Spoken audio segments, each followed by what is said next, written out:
Ngayon mga ka-TH ay gagawa tayo ng quick decoding tungkol sa sign na ito. Ito ang letter I na sign. Ang ibig sabihin ng I, in front. Nasa harapan lang nakabaon ng treasure. Kung ating mapapansin ang sign na ito ay napakalaki at accurate yung kanyang pagkaguhit. Dito sa ibaba ay mayroon tayong mapapansin na isang linya.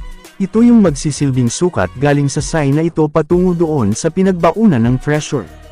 Sa treasure hunting measurement, ang sukat na ating gagamitin ay from inches into meters.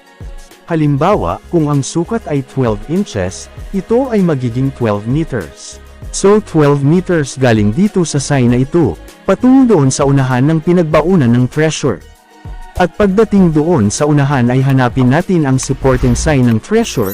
Isa sa mga halimbawa ng supporting sign ay mga bato na may kakaibang hugis.